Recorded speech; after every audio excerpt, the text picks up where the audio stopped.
പിതാവിൻ്റെയും പുത്രൻ്റെയും പരിശുദ്ധാത്മാവിൻ്റെയും നാമത്തിൽ ആമേൻ. ഞാൻ എൻ്റെ ഒരു പുതിയ ടോക്കിലോട്ട് കടക്കുകയാണ്. ഇന്നത്തെ എൻ്റെ വിഷയം എന്ന് പറയുന്നത് പരിശുദ്ധാത്മാവ് എന്ത് ചെയ്യുന്നു എന്നുള്ളതാണ്. ഒന്നാമതായി, പിതാവിനെ അവൻ നിങ്ങൾക്ക് വെളിപ്പെടുത്തി തരും. വചനം ഇപ്രകാരം പറയുന്നു: നിങ്ങൾ മക്കളായതുകൊണ്ട് ആബാ പിതാവേ എന്ന് വിളിക്കുന്ന തൻ്റെ പുത്രന്റെ ആത്മാവിനെ ദൈവം നമ്മുടെ ഹൃദയത്തിലേക്ക് അയച്ചിരിക്കുന്നു. ദൈവപിതാവിനെ പരിശുദ്ധാത്മാവ് നമുക്ക് വെളിപ്പെടുത്തി തരുന്നു. പിതാവുമായി നമ്മെ പരിശുദ്ധാത്മാവ് ബന്ധപ്പെടുത്തും. മറ്റൊരു വചനം ഇപ്രകാരം പറയുന്നു: പുത്രസ്വീകാരത്തിന്റെ ആത്മാവിനെയാണ് നിങ്ങൾ കൈക്കൊണ്ടിരിക്കുന്നത്. ആബാ പിതാവേ എന്ന് നാം വിളിക്കുമ്പോൾ നാം ദൈവത്തിന്റെ മക്കളാണെന്ന് ഈ ആത്മാവ് നമ്മുടെ ആത്മാവിനോട് ചേർന്ന് സാക്ഷ്യം നൽകുന്നു. നാം ദൈവത്തിന്റെ മക്കളെന്ന് നമുക്കുള്ളിലെ പരിശുദ്ധാത്മാവ് നമുക്ക് സാക്ഷ്യമേകുന്നു. ഒരു ദൈവദാസിനി സ്റ്റേജിൽ കയറി പിതാവേ എന്ന് വിളിക്കുമ്പോൾ ദൈവമഹത്വം ജനങ്ങളുടെ മേൽ പ്രവഹിക്കുന്നതായി കേട്ടിട്ടുണ്ട്. ഒരു ബാലൻ യോഗത്തിൽ എഴുന്നേറ്റ് നിന്ന് പിതാവേ എന്ന് ഉറക്കെ വിളിച്ചു. തത്സമയം അവിടെ നിറഞ്ഞു നിന്നിരുന്ന ദൈവസാന്നിധ്യത്തിൽ ഓരോ ആളുകളുടെയും കണ്ണുകളിൽ നിന്ന് കണ്ണീർ പ്രവഹിക്കാൻ തുടങ്ങി.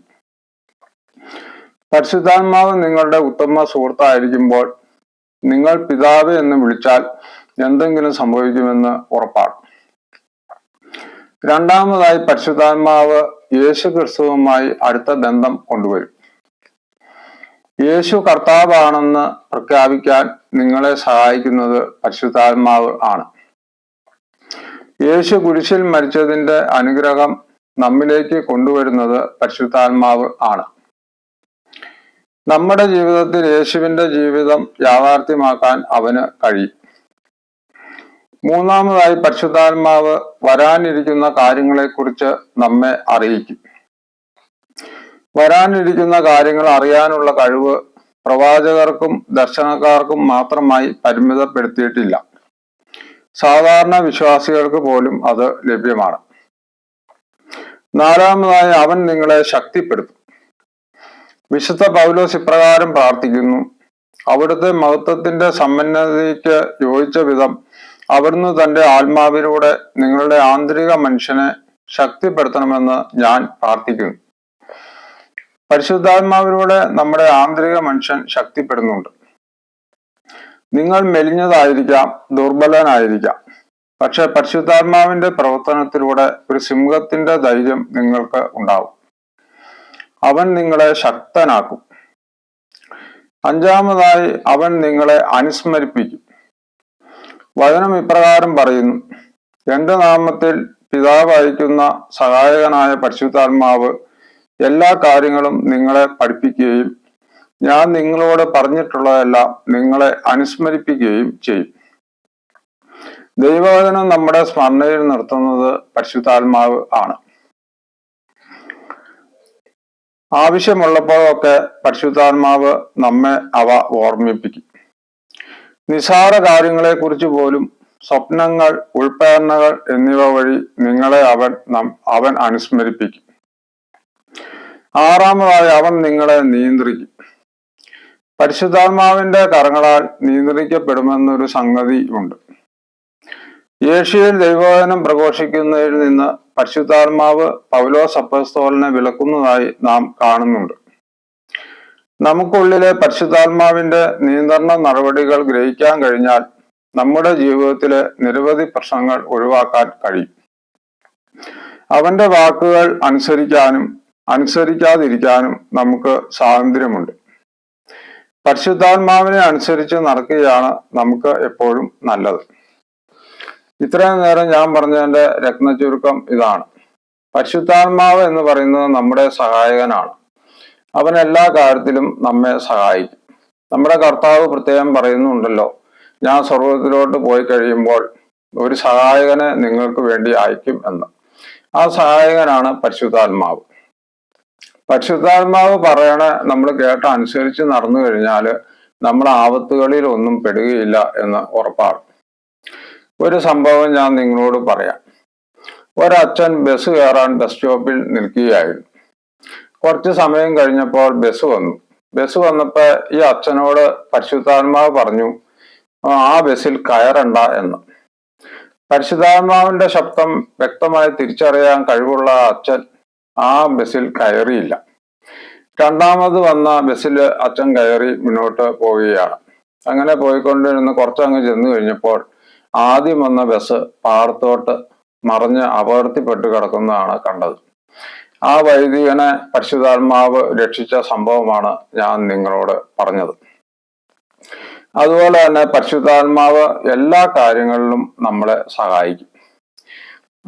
നമുക്ക് എല്ലാവർക്കുമുള്ള ഒരു സംശയമാണ്, പാപം ചെയ്തു കഴിഞ്ഞാൽ പരിശുദ്ധാത്മാവ് നമ്മെ ഉപേക്ഷിച്ച് പോകുമോ എന്നുള്ളത്. അതിന് ഞാൻ വളരെ വ്യക്തമായി മറുപടി പറയുന്നു. പാപം ചെയ്തു കഴിഞ്ഞാൽ പരിശുദ്ധാത്മാവ് നമ്മളെ ഉപേക്ഷിച്ച് പോവുകയില്ല. ഒരു ഉദാഹരണത്തിലൂടെ ഞാനത് വ്യക്തമാക്കാം. നമ്മുടെ ഒരു കുട്ടി ചെളിയിൽ വീണു എന്ന് വിചാരിക്കുക. നമ്മൾ ഉടനെ ആ കുട്ടിയെ ഉപേക്ഷിക്കുകയാണോ ചെയ്യുന്നത്? ഒരിക്കലുമല്ല. നമ്മൾ ആ കുട്ടിയെ കുളിപ്പിച്ച് വൃത്തിയാക്കി നമ്മുടെ കുട്ടിയായി തന്നെ നമ്മൾ തുടർന്ന് കൊണ്ടുപോവുകയല്ലേ ചെയ്യുന്നത്. ഇതുപോലെ തന്നെയാണ് പരിശുദ്ധാത്മാവ്.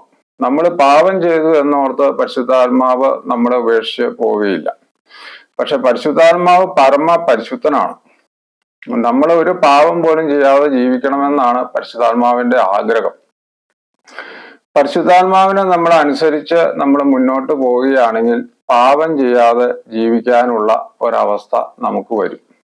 പരിശുദ്ധാത്മാവ് പറയണ നമ്മൾ കേൾക്കണമെങ്കിൽ, നമുക്കത് മനസ്സിലാവണമെങ്കിൽ നമുക്ക് ഒത്തിരി വർഷങ്ങളുടെ പ്രാർത്ഥന ആവശ്യമാണ്. നമ്മൾ നന്നായി പ്രാർത്ഥിക്കുന്നവരാണെങ്കിൽ പരിശുദ്ധാത്മാവ് നമ്മളോട് ഓരോ കാര്യങ്ങൾ പറയുന്നത് അത് പരിശുദ്ധാത്മാവാണ് പറയുന്നതെന്ന് നമുക്ക് വളരെ വ്യക്തമായി മനസ്സിലാവും. അങ്ങനെ മനസ്സിലായാൽ മാത്രമേ നമുക്ക് അതനുസരിച്ച് മുന്നോട്ട് പോകാൻ പറ്റുകയുള്ളൂ. അതുപോലെ തന്നെ പരിശുദ്ധാത്മാവിനെ അളന്നല്ല കൊടുക്കുന്നത് എന്ന് ബൈബിൾ പറയുന്നുണ്ട്. ഇതിനർത്ഥം എന്താണെന്ന് വെച്ചാൽ, പലർക്കും പല അളവിലാണ് പരിശുദ്ധാത്മാവ് ഉള്ളത്. പരിശുദ്ധാത്മാവിന്റെ അളവ് കൂടുതലുള്ളവർക്ക് അഭിഷേകം കൂടുതലായിരിക്കും. അങ്ങനെ അഭിഷേകം കൂടുതലുള്ളവർക്ക് ഭയങ്കര ശക്തിയായിരിക്കും. അതുകൊണ്ട് പരിശുദ്ധാത്മാവിനെ ഏത് അളവിലാണ് നമ്മിലോട്ട് തരേണ്ടത് എന്ന് തീരുമാനിക്കുന്നത് പിതാവായ ദൈവമാണ്. അതുകൊണ്ട് പരിശുദ്ധാത്മാവിനെ അനുസരിച്ച് നമ്മൾ മുന്നോട്ട് നീങ്ങുകയാണെങ്കിൽ നമ്മുടെ ജീവിതത്തിൽ വരുന്ന പല അപകടങ്ങളും നമുക്ക് ഒഴിവാക്കാൻ പറ്റും. അതുപോലെ തന്നെ പരിശുദ്ധാത്മാവ് നമ്മൾ സ്ഥിരമായിട്ട് നമ്മിൽ നിന്നും മാറി നിൽക്കുന്ന പരിപാടി പരിശുദ്ധാത്മാവിനില്ല. നമ്മുടെ കർത്താവ് കുരിശിൽ മരിച്ചു കഴിഞ്ഞപ്പോൾ സ്വർഗത്തിലോട്ട് പോയി കഴിഞ്ഞപ്പോൾ നമ്മിലോട്ട് പരിശുദ്ധാത്മാവ് ശക്തമായി വന്നു. അതുകൊണ്ട് പരിശുദ്ധാത്മാവ് നമ്മൾ പാപം ചെയ്തു എന്നോർത്ത് നമ്മളെ ഉപേക്ഷിച്ച് പോവുകയില്ല. പിന്നെ പരിശുദ്ധാത്മാവ് നമ്മുടെ എല്ലാ കാര്യങ്ങളും പറഞ്ഞു തരും എന്ന് ഉറപ്പാണ്. നമ്മൾ പരിശുദ്ധാത്മാവിന് ശക്തമായ സാന്നിധ്യം നമുക്കുണ്ടെങ്കിൽ, നമ്മുടെ ഉള്ളില് പരിശുദ്ധാത്മാവ് വസിക്കുന്നുണ്ടെങ്കിൽ, നമ്മൾ പരിശുദ്ധാത്മാവിനോട് ഒരു കാര്യം, ഇത് എന്താണ് സംഭവിക്കാൻ പോണേ പരിശുദ്ധാത്മാവ് എന്ന് ചോദിച്ചു കഴിഞ്ഞാൽ ആ പരിശുദ്ധാത്മാവ് വളരെ വ്യക്തമായിട്ട് നമ്മളോട് എന്നാ നടക്കാൻ പോണെന്ന് പറഞ്ഞു തരും. കാരണം പരിശുദ്ധാത്മാവ് പിതാവ്, പുത്രൻ, പരിശുദ്ധാത്മാവ് ത്രിയേക ദൈവത്തിലെ തുല്യനായ ദൈവമാണ് പരിശുദ്ധാത്മാവ്.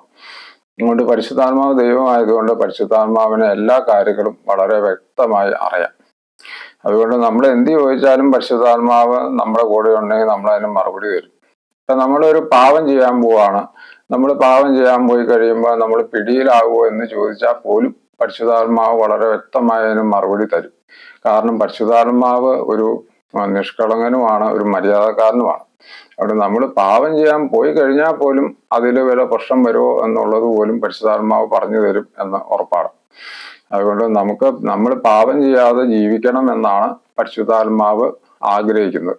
അതുകൊണ്ട് നമ്മൾ പരിശുദ്ധാത്മാവിനെ പൂർണ്ണമായി അനുസരിച്ച് മുന്നോട്ട് പോവുകയാണെങ്കിൽ പാപം ചെയ്യാതെ നമുക്ക് ദൈവത്തെ പ്രസാദിപ്പിച്ച് ജീവിക്കാൻ പറ്റും എന്ന ഉറപ്പാണ്. പിന്നെ പരിശുദ്ധാത്മാവിന്റെ ശക്തമായ അളവ് നമുക്ക് കിട്ടണമെങ്കിൽ നമ്മളൊരു വിശുദ്ധ ജീവിതം നയിക്കേണ്ടത് ആവശ്യമാണ്. അതുപോലെ തന്നെ പ്രാർത്ഥനയിൽ നമ്മൾ ശക്തിപ്പെടണം. ഈ പരിശുദ്ധാത്മാവ് ശക്തമായ അഭിഷേകം നമുക്ക് തരുന്നത് നമ്മൾ പ്രാർത്ഥിക്കുമ്പോഴാണ്. എപ്പോഴും നമ്മൾ എല്ലാ ദിവസവും നന്നായിട്ട് പ്രാർത്ഥിക്കണം. നമുക്ക് ചിട്ടയായ ഒരു ദിനചര്യ നമുക്ക് വേണം. എല്ലാ ദിവസവും രാവിലെ എഴുന്നേറ്റ് നമ്മൾ പ്രാർത്ഥിക്കുന്നത് വളരെ നല്ലതാണ്. അങ്ങനെ പരിശുദ്ധാത്മാവുമായുള്ള ബന്ധം നമ്മൾ സൂക്ഷിച്ചു കഴിഞ്ഞാൽ നമ്മളെ ഒരു ആപത്തിപ്പെടുത്താതെ പരിശുദ്ധാത്മാവ് ഈ ലോകത്തിൽ കൊണ്ടു നടക്കും. അതുപോലെ തന്നെ പരിശുദ്ധാത്മാവ് കൂടെ ഉണ്ടെങ്കിൽ വലിയ മാരക പാവങ്ങളൊന്നും ചെയ്യാതെ പരിശുദ്ധാത്മാവ് നമ്മെ സംരക്ഷിക്കും. അങ്ങനെ നമ്മുടെ മരണശേഷം നമ്മളെ സ്വർഗത്തിൽ പരിശുദ്ധാത്മാവ് എത്തിക്കും എന്ന് ഉറപ്പാണ്. അതുകൊണ്ട് ഇന്നു മുതൽ നമുക്ക് പ്രാർത്ഥിക്കാം, പരിശുദ്ധാത്മാവെ വളരെ ശക്തിയായി എന്നിൽ ആവസിക്കണമേ, എന്നെ അങ്ങ് തന്നെ വഴി നടത്തണമേ എന്ന് നമുക്ക് പ്രാർത്ഥിക്കാം. ഇന്നത്തെ എൻ്റെ ടോക്ക് നിങ്ങൾക്ക് ഇഷ്ടപ്പെട്ടെങ്കിൽ നിങ്ങൾ സബ്സ്ക്രൈബ് ചെയ്യുക, ലൈക്ക് ചെയ്യുക. കൂടുതൽ കാര്യങ്ങൾ ഞാൻ എൻ്റെ അടുത്ത ടോക്കിൽ പറഞ്ഞുകൊള്ളാം. നിങ്ങൾക്ക് ഏവർക്കും എൻ്റെ ഹൃദയം നിറഞ്ഞ നന്ദി, നമസ്കാരം.